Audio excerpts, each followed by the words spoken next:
ለተሰኘው ሰኔ 1 ቀን 2018 ዓ.ም አመሻሽ ላይ እንገኛለን። ሰላም ጤና ይስጥልን። የተወደዳችሁና የተከበራችሁ የኢትዮስ ሚዲያ ቤተሰቦች እንደምን አመሻችሁ። እነሆ ከተለያዩ ታማኝ መረጃ ምንጮች የደረሱንን ሰበር ዜናዎች ይዘን ቀርበናል። በቅድሚያም አርዕስተ ዜና። በአማራ ምድር በአገዛዙ ጦርና በፋኖ ኃይሎች መካከል የሚደረገው የፊት ለፊትና የጨበጣ ውጊያ ዛሬም ተጠናክሮ ቀጥሏል። የብልጽግናው አገዛዝ ባለስልጣናት ጀነራሎች ተጠባባቂ ኃይል ብለው የሚጠሩት የሚሊሻ ኃይል በተለያዩ የሀገሪቱ ክፍሎችም ለከባድ ጥቃት መጋለጡ ተዘግቧል። የፋኖ ኃይሎች በአንጻሩ በጎጃምና በሌሎችም አካባቢዎች በርካታ ጉዳት ማድረሳቸውን ሲያሳውቁ፣ በሰላሌ ቀጠናም ሰፊ ዘመቻ መጀመራቸውን አረጋግጠዋል። በዝርዝር ያዝነው ቀዳሚ ጉዳይ ያችን ነው። በትግራይ ክልል ዛሬም የአየር ጥቃት መፈጸሙ ተገለጸ። አመሻሹ ላይ ከሽራሮ አቅራቢያ ሸምበኒላ በተባለ ስፍራ አዲስ የአየር ጥቃት መፈጸሙ ታውቋል።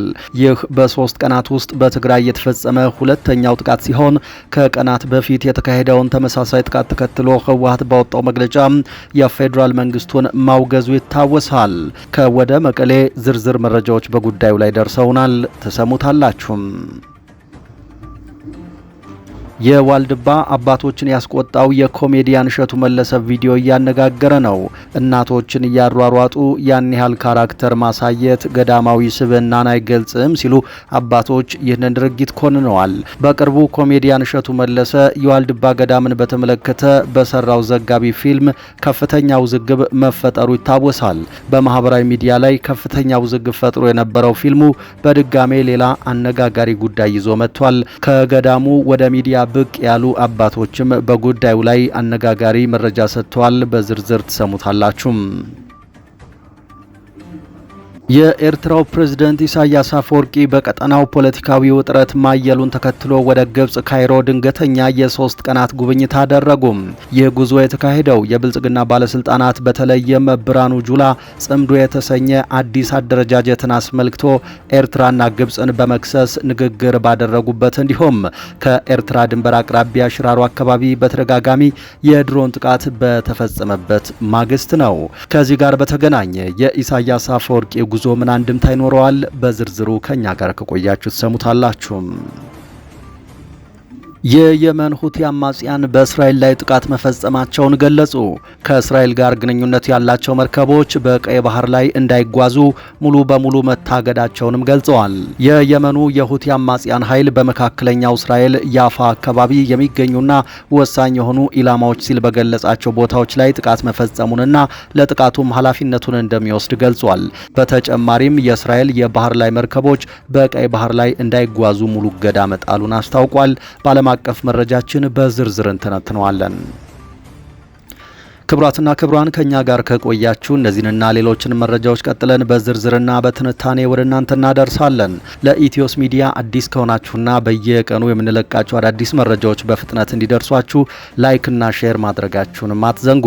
ሀሳብ አስተያየት ቢኖራችሁ ደግሞ ኮሜንት መስጫው ለእናንተ ክፍት ነው። አሁን በቀጥታ ወደ ዝርዝር መረጃው።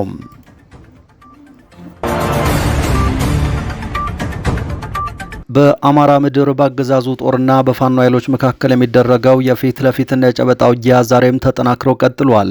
የብልጽግና አገዛዝ ባለስልጣናት ጀነራሎች ተጠባባቂ ኃይል ብለው የሚጠሩት የሚሊሻ ኃይል በተለያዩ የሀገሪቱ ክፍሎች ለከባድ ጥቃት መጋለጡም ታውቋል። የፋኖ ኃይሎች በአንጻሩ በጎጃምና በሌሎችም አካባቢዎች በርካታ ጉዳት ማድረሳቸውን ሲያሳውቁ፣ በሰላሌ ቀጠናም ሰፊ ዘመቻ ጀምረናል ብለዋል። ያለፉት 8 ዓመታት የፖለቲካ ትርምስ አባትን ከልጅ ወንድምን ከወንድም ጋር ያጋጨበት አሳዛኝ የታሪክ ምዕራፍ ሆኖ አልፏል። አገዛዙ የራሱን የስልጣን ዕድሜ ለማራዘም አንዱን አጥቂ ሌላውን ተከላካይ በማድረግ ሚሊሻውንና አርሶ አደሩን በየጦርነቱ እሳት ማግዷል። ከ2 ዓመት በፊት በማዕከላዊ ጎንደር ደንቢያ ቀጠና አባት ሚሊሻና ልጅ ፋኖ ባንድ የውጊያው ድማ የተገናኙበት ክስተት የዚሁ ሰቆቃ ማሳያ ነው። በቅርቡም በዋግኽምራ ለስልጣኑ መጽናት ሲዋደቁ የነበሩ አርሶ አደር ሚሊሻዎችን ለፋኖ ዘመቻ ኦሪንቴሽን በሚል ሰብስቦ ወደ 50 በሚጠጉት ላይ የድሮን ጥቃት መፈጸሙና በኋላም በስህተት ነው ማለቱ የሚዘነጋ አይደለም። በትግራይ ጦርነት ወቅትም በግዳጅ የተመለመሉ አባቶች ያለበቂ ስልጠና የገጠማቸውን አሳዛኝ ጣፋንታ አንዱ ሚሊሻ ገልጾት ነበር። በአሁኑ ሰዓትም በአማራና በኦሮሚያ ክልሎች የሚደረጉ ውጊያዎች የአንድ አካባቢ ሰዎችን እርስ በርስ እያፋጁ ይገኛሉ። ምክትል ጠቅላይ ሚኒስትሩን አቶ ተመስገን ጥሩነህን ጨምሮ የብልጽግና ሹማምንት አርሶ አደሩ ማረሻውን ጥሎ ክላሽ እንዲያነግብና ከወንድሞቹ ጋር እንዲዋጋ እየገፉት ይገኛሉ። ይህ ጦርነት የክልሉን በጀት ከልማት ከትምህርትና ከጤና ተቋማት ግንባታ አውጥቶ ለጥፋት እንዲውል አድርጎታል። በቅርቡም ከባህር ዳር ቅርብ ርቀት ይባባ አካባቢ፣ በደቡብ ወሎ ተውለደሬ፣ በሰሜን ሸዋ አንጾኪያ ገምዛና በምንጃር መተብላ አካባቢዎች በተፈጸሙ የደፈጣ ጥቃቶች በመከላከያና በሚሊሻ አባላት ላይ ከባድ ጉዳት ደርሷል። በተመሳሳይ በኦሮሚያ ክልል ሰሜን ሸዋ ሰላሌ ደብረ ሊባኖስ አካባቢ የፋኖ ኃይሎች ሰፊ ዘመቻ ከፍተዋል። ከአዲስ አበባ 150 ኪሎ ሜትር ራዲየስ ውስጥ በተለይም ሴት ደብር ላይ በተከፈተ ጥቃት አመራሮች ወደ ፍቼ መሸሻቸው ታውቋል። በኦሮሞ ነጻነት ሰራዊት በኩልም ከአዲስ አበባ 100 ኪሎ ሜትር ራዲየስ ውስጥ ጥቃቶች እየተፈጸሙ ይገኛሉ። በጎጃም ደብረ ማርቆስ ሊባኖስ አካባቢም በአድማ ብተና አባላት ላይ የተከፈተውን የሽምቅ ጥቃት ተከትሎ የሻለቃ አመራርን ጨምሮ በርካቶች ላይ ጉዳት መድረሱ ተዘግቧል። ይህ በእንዲህ እንዳለ የአፋብን 204ኛ አስቻለው ደሴ ኮር ለወራት ያሰለጠናቸውን የፋኖ አባላት አስመርቋል። አፋብን ጎንደር ጠቅላይ ግዛት በላይ እዝ 204ኛ አስቻለው ደሴ ኮር ግዙፉ እቴጌ ጣይቱ ክፍለ ጦር ለወራት ያሰለጠናቸውን የፋኖ ሰራዊት አባላት በዛሬው ዕለት በደማቅ ስነ ስርዓት አስመርቋል።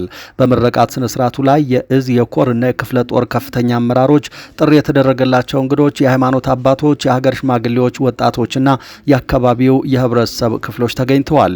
የኮሩ ዋና አዛዥ ሜጀር ጀነራል ተሾመ አበባውን ጨምሮ ከፍተኛ አመራሮች በመርሃ ግብሩ ላይ ተሳትፈዋል። በዕለቱ የተገኙት ክቡር እንግዳ ባስተላለፉት መልእክት ይህ የኮማንዶ ኃይል የአማራን ህልውና ከማስከበር ባለፈ ለህዝቡ መከታና ጋሻ በመሆን ትልቅ የማጥቃት አቅም የሚፈጥር ምሽግ ኃይል ነው። ተመራቂዎቹ የፋኖ ኮማንዶ አባላት በቆይታቸው ወቅት የወታደራዊ ስልጠና ንድፈ ሐሳብን ከተግባራዊ ልምምድ ጋር በማጣመር በቂ ዝግጅት ማድረጋቸው ተገልጿል።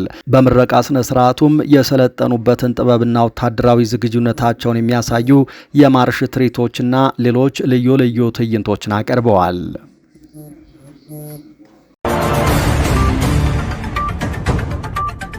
በትግራይ ክልል ዛሬም የድሮን ጥቃት መፈጸሙ ተገለጸ። አመሻሹ ላይ ከሽራሮ አቅራቢያ ሸምበኒላ በተባለ ስፍራ አዲስ የአየር ጥቃት ተፈጽሟል። ይህ በ3 ቀናት ውስጥ በትግራይ የተፈጸመ ሁለተኛው ጥቃት ሲሆን ከቀናት በፊት የተካሄደውን ተመሳሳይ ጥቃት ተከትሎ ህወሓት ባወጣው መግለጫ የፌዴራል መንግስቱን ማውገዙ ይታወሳል። የአሁኑ የድሮን ጥቃት የጦር መሳሪያ በጫኑ ተሽከርካሪዎች ላይ ያነጣጠረ መሆኑ ተነግሯል። ከ3 ቀናት በፊት የተካሄደው ጥቃትም በተመሳሳይ በወታደራዊ ተሽከርካሪዎች ና ታጣቂዎች ላይ ያነጣጠረ እንደነበር ዘግይተው የወጡ መረጃዎች አመላክተዋል። እነዚህ ጥቃቶች እየተፈጸሙ ያሉት ህወሓት ክልሉን ወደ ማስተዳደር መመለሱን ማሳወቁን እንዲሁም አብይ አህመድ በህወሓትና በኤርትራ መንግስት መካከል እየተደረገ ነው ያሉትን ግንኙነት ማውገዛቸውን ተከትሎ ነው። የድሮን ጥቃቱ በተፈጸመበት በዚህ ሰዓትም የኤርትራው ፕሬዝዳንት ኢሳያስ አፈወርቂ ግብጽ መግባታቸው ታውቋል። የኤርትራው ፕሬዝዳንት ኢሳያስ አፈወርቂ በቀጠናው ፖለቲካዊ ውጥረቱ ማየሉን ተከትሎ ወደ ግብጽ ካይሮ ድንገተኛ የ3 ቀናት ጉዞ አድርገዋል።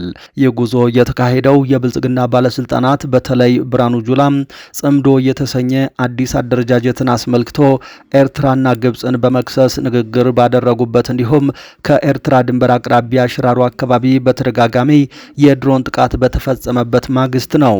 የሽራሮ ከተማ አስተዳደር ጥቃቱን ቢያስተባብልም የትግራይ ክልል መንግስት በበኩሉ ጥቃቱ በዕለት ተዕለት እንቅስቃሴ ላይ በነበሩ የሰራዊቱ አባላት ላይ መድረሱን ገልጾ አውግዟል።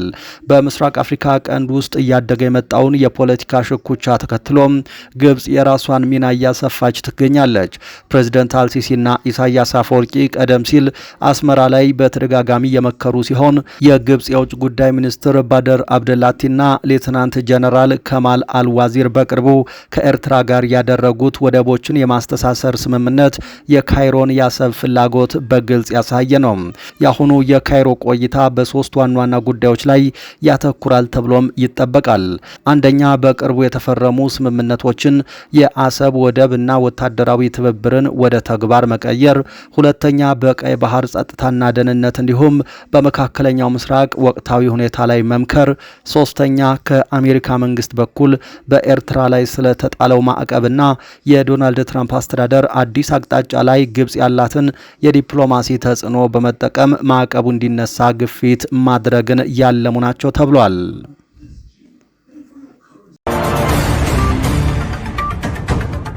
የዋልድባ አባቶችን ያስቆጣው የኮሜዲያን እሸቱ መለሰ ቪዲዮ እያነጋገረ ነው።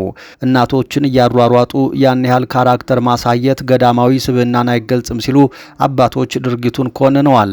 በቅርቡ ኮሜዲያን እሸቱ መለሰ የዋልድባ ገዳምን በተመለከተ የሰራው ዘጋቢ ፊልም ከፍተኛ ውዝግብ መፍጠሩ ይታወሳል። በማህበራዊ ሚዲያ ላይ ከፍተኛ ውዝግብ ፈጥሮ የነበረው ፊልሙ በድጋሜ ሌላ አነጋጋሪ ጉዳይ ይዞ መጥቷል። በተለይ በገዳሙ የሚገኙ አባቶች ከእግረኛው ሚዲያ ጋር ባደረጉት ቆይታ በእሸቱ ስራ እጅግ ማዘናቸውንና መከፋታቸውን በይፋ ተናግረዋል። መልእክቱ የተላለፈበት መንገድ ሁላችንንም አስከፍቶናል፣ የቦታውን ሕግና ስርዓት የጣሰ ነው ሲሉ በቁጭት ገልጸዋል። አባቶቹ ዘጋቢ ፊልሙን በጥብቅ የተቃወሙ ሲሆን እውነታው ሌላ ነው ብለዋል። የዋልድባ ገዳም አባቶች በቪዲዮ ላይ የሴቶች ገዳም ተብሎ የተጠቀሰው ፍጹም ስህተት መሆኑን አባቶች ይፋ አድርገዋል። ዋልድባ የወንዶች ገዳም ብቻ መሆኑን እና በገዳሙ ሕግ መሰረት የሴት ገዳም የሚባል ነገር ፈጽሞ እንደማይፈቀድ አስታውቀዋል። ይህ ስራ በጥናትና በስርዓት ተቀናጅቶ ስክሪፕት ተጽፎለት ገዳሙ ድረስ ታስቦበት የተሰራ የፊልም ዓለም ስራ እንጂ ገዳማዊ ሕይወትን በአጠቃላይ የሚወክል አይደለም ብለዋል። እናቶችን እያሯሯጡ ያን ያህል ካራክተር ማሳየት ገዳማዊ ስብዕናን አይገልጽም ሲሉም ተችተዋል። ገዳሙ የራሱ የሆነ ጥብቅ ሕግ አለው። ከውጭ የመጡ መነኮሳት ቀርቶ ጳጳሳትም ቢሆኑ ዝም ብለው ገብተው መቀደስና ስጋው ደሙን መቀበል የማይችሉበት ቦታ ላይ ይህ የተሰራው ድራማ መሰል ስራ የገዳማውያኑን ችግር አጉልቶ ገቢ ለማሰባሰብ የሚቀሰቅስ አይደለም። ከዛ ይልቅ ፊልሙ ዓለማዊ እይታን ያነገበ ነው ብለውታል። እርሶስ የአባቶችን ቅሬታ እንዴት አዩት? ሀሳቦን ኮሜንት ላይ ያጋሩን።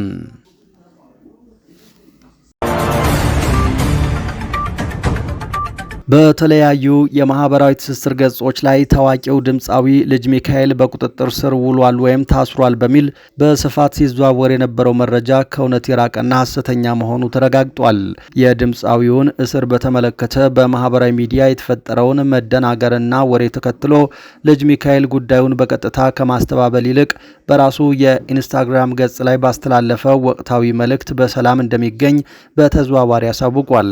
ድምፃዊው ለአድናቂዎቹ ለተከታዮቹ ሰላም መሆኑን የሚገልጽ አጭር መልእክት ያጋራ ሲሆን ይህም በደጋፊዎቹ ዘንድ ተፈጥሮ የነበረውን ብዥታ ሙሉ በሙሉ አጥፍቷል። ይህ ክስተት አሁንም በማህበራዊ ሚዲያ መድረኮች ላይ ያለምንም ተጨባጭ ማስረጃ ታዋቂ ሰዎችን በተመለከተ የሚሰራጩ ሐሰተኛ ወሬዎች ምን ያህል በፍጥነት ተቀባይነት አግኝተው እንደሚዛመቱ ያሳየ ሌላኛው ማሳያ ሆኗል።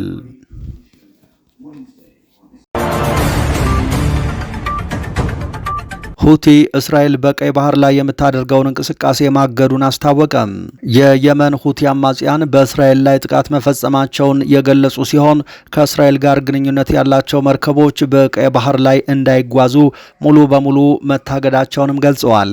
የየመኑ የሁቲ አማጽያን ኃይል በመካከለኛው እስራኤል ያፋ አካባቢ የሚገኙና ወሳኝ የሆኑ ኢላማዎች ሲል በገለጻቸው ቦታዎች ላይ ጥቃት መፈጸሙንና ለጥቃቱም ኃላፊነቱን እንደሚወስድ ገልጿል። በተጨማሪ የእስራኤል የባህር ላይ መርከቦች በቀይ ባህር ላይ እንዳይጓዙ ሙሉ እገዳ መጣሉን አስታውቋል። ቡድኑ በቴሌግራም ገጹ ላይ ባወጣውና አልጀዚራ በጠቀሰው መግለጫ ድርጊቱን በመካከለኛው ምስራቅ እየተካሄደ ካለው ቀጠናዊ ግጭት ጋር በማያያዝ ለማንኛውም ትንኮሳ በደረጃው የሚመጥን ምላሽ እንሰጣለን ብሏል። መግለጫው አክሎም በህዝባችንና በፍልስጤም፣ በጋዛ፣ በኢራን፣ በሊባኖስ እንዲሁም በኢራቅ ባሉት የነጻነት ታጋዮች ላይ የተጣለውን ኢፍትሐዊ ከበባ እያየን እጃችንን አጣጥፈን አንቀመጥም ብሏል። በጥቅምት ወር 2016 ዓ.ም እስራኤል በጋዛ ያወጀችውን ጦርነት ተከትሎ ወደ ግጭቱ የገባውና ከኢራን ጋር ወገንተኝነት ያለው የሁቲ አማጽያን ቡድን ከዚያ ጊዜ ጀምሮ ወደ እስራኤል ተደጋጋሚ የሚሳኤልና የድሮን ጥቃቶችን የሰነዘረ ሲሆን በቀይ ባህር ላይ ከእስራኤል ጋር ግንኙነት አላቸው ወይም ይኖራቸዋል ተብለው የሚታሰቡ የንግድ መርከቦችን ኢላማ ሲያደርግ ቆይቷል። ቡድኑ እነዚህን ጥቃቶች እስራኤል በጋዛ እያካሄደችው ባለው አስከፊ ጦርነት ሳቢያ ከፍልስጤማውያን ጋር ያለውን አብሮነት ለመግለጽ የተደረገ ተግባር እንደሆነ አድርጎ በተደጋጋሚ ይገልጻል። እስካሁንም ኢላማ ከተደረጉት ውስጥ የደቡብ እስራኤሏ ኤላት ከተማና ለዓለም አቀፍ ንግድ ወሳኝ የሆኑ የባህር ላይ የንግድ መስመሮች ይገኙበታል። ከየመን የተተኮሱት አብዛኞቹ ሚሳኤሎች፣ ድሮኖችና ሌሎች ተወርዋሪ መሳሪያዎች በእስራኤል የአየር መከላከያ፣ በአሜሪካ የባህር ኃይል ወይም በአጋር ወታደራዊ ኃይሎች የመከኑ ቢሆንም የተወሰኑት ጥቃቶች ግን መጠነኛ ጉዳትና የመቁሰል አደጋዎችን አስከትለዋል። ክቡራትና ክቡራን የኢትዮስ ሚዲያ ቤተሰቦች ለዚህ ሰዓት የያዝናቸው አዳዲስ መረጃዎች እነዚህ ነበሩ። ከቆይታ በኋላ በሌሎች መረጃዎች ድጋሜ እንመጣለን። እስከዛው በያላችሁበት ሰላም ጊዜ ተመኘን።